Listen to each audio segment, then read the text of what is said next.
That is a bell, which means it's time for school.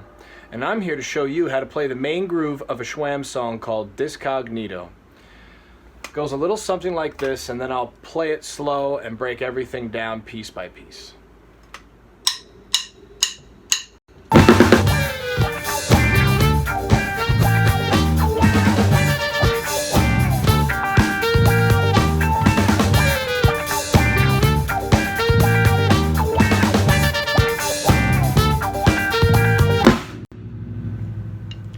Now I'm going to take that groove and we're going to break it down piece by piece. I'm going to go over the intricate hi-hat stuff, and then I'll go over what the bass drum is doing, and then I'll go over what the snare is doing, and we'll put everything together and still at a slow tempo so that you can see what's going on. So I'm going to pretend to play the whole groove, but I'm really just going to play the hi-hat very slowly.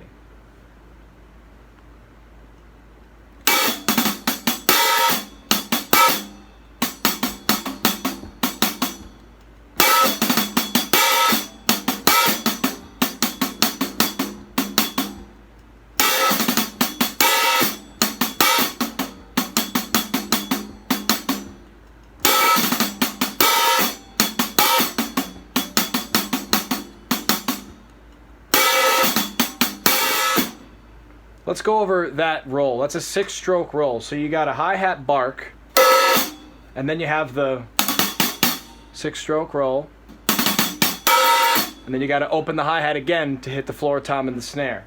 So you got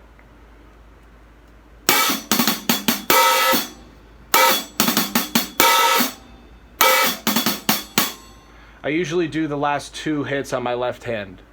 I never actually really thought about it before. But in figuring this video out, I have come to the realization that I play a little odd sometimes. I don't necessarily end on, I guess, whichever hand is appropriate. I end and start with what's comfortable. So I do the roll like this.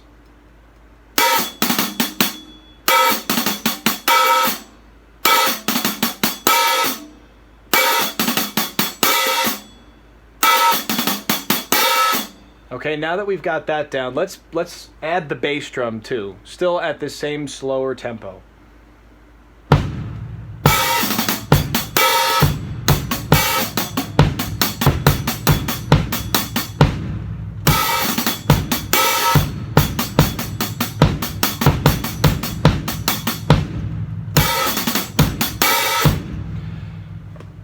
The bass drum will actually help you with some of the hi-hat barks. There's some, when you separate this drum part and playing just individual pieces of it, it's a little challenging, but it will show you exactly what's going on.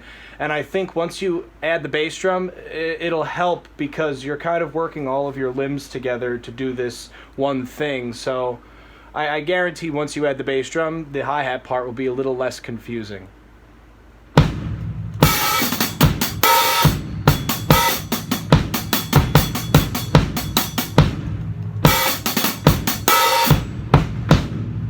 You gotta remember, this is what's happening. This is the bass drum. I won't play the hi-hat, I'll just play the bass drum part.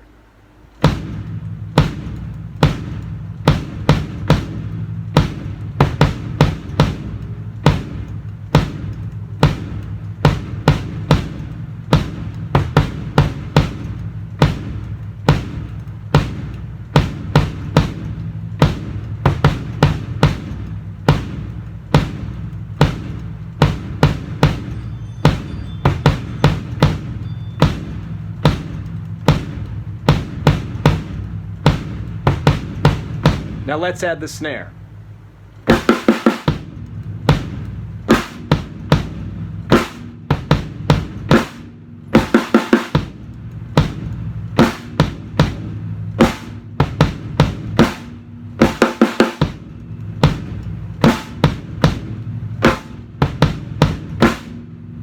Notice that I hit the snare, I alternate which hands I hit with the snare. Like I said, all about comfort and making sure that your hands are close to the hi-hat, because the hi-hat obviously is the part with the bass drum that really drives the whole song, let alone the groove.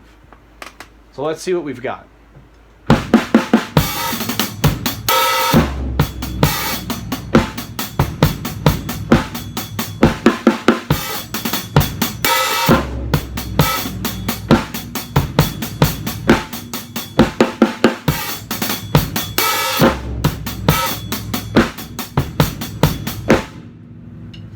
Now, there's two hi-hat barks, which means that the bass drum and the hi-hat both open together.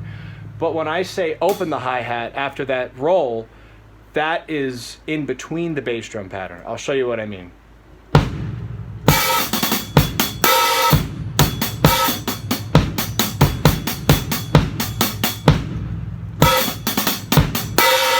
See what I mean? Don't hit the bass drum at that part, so it's not a bark. So we got two barks and just one regular opening of the hi-hat. If you enjoyed what you just saw, please let us know in the comments below.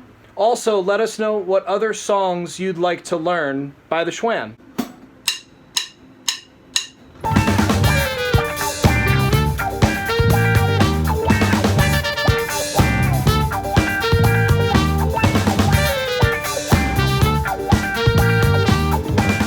Remember when the world first